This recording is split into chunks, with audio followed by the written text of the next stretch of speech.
ओम शांति। ऐसे थे ब्रह्मा बाबा। इस सीरीज में आज बाबा हमें संपूर्ण समर्पण बुद्धि के पॉइंट पर समझा रहे हैं। बाबा कहते, आईवेल के लिए पुराने संस्कारों की प्रॉपर्टी जो किनारे कर रख लेते हो, समझते हो रोब के संस्कार नहीं होंगे तो प्रवृत्ति कैसे चलेगी। लोभ के संस्कार नहीं होंगे तो कमाई कैसे कर सकेंगे। वह अहंकार का रूप नहीं होगा तो लोगों के सामने पर्सनैलिटी कैसे देखने में आएगी। ये जो पुराने संस्कारों का खजाना समय पर यूज करने के लिए रख लिया है, इसकी सूक्ष्म चेकिंग कर इसे समर्पण कर दो।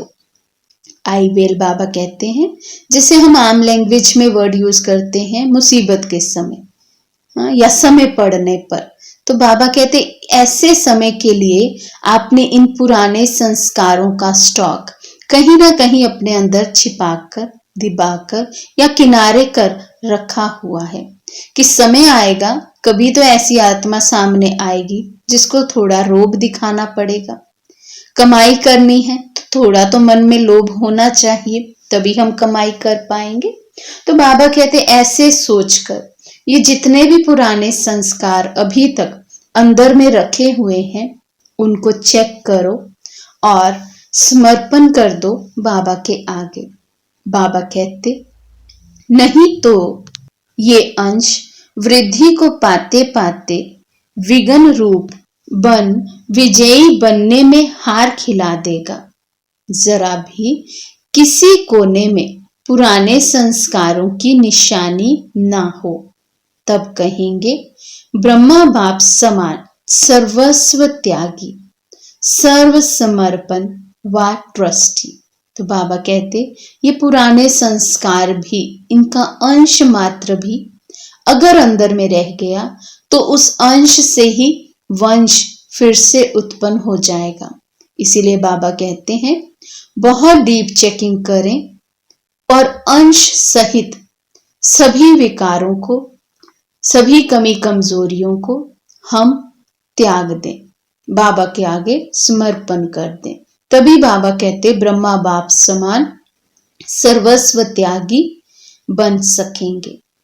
बाबा कहते संपूर्ण समर्पण उसे कहा जाता है जो श्वासों श्वास स्मृति में रहे, एक श्वास भी विस्मृति का ना हो। ऐसे श्वासों श्वास स्मृति में रहने वाला अर्थात देह के अभिमान को भी समर्पण करने वाला ही संपूर्ण समर्पण है। उनकी ही संपूर्ण अवस्था गाई जाती है। उनमें सहनशीलता का गुण जरूर होगा और सहनशील होने के कारण सदा हर्षित और शक्तिशाली दिखाई देंगे। चेहरे पर निर्बलता के चिन्ह नहीं होंगे।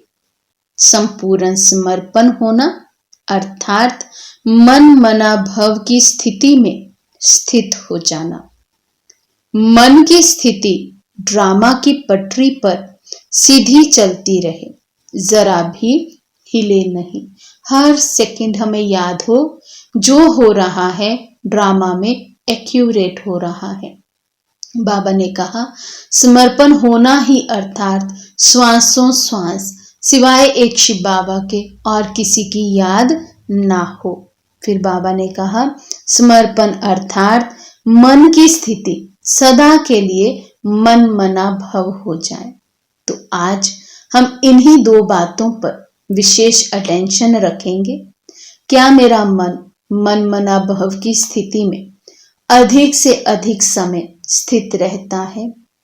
श्वासों श्वास बाबा की याद ही रहती है या अन्य किसी की भी याद आती है?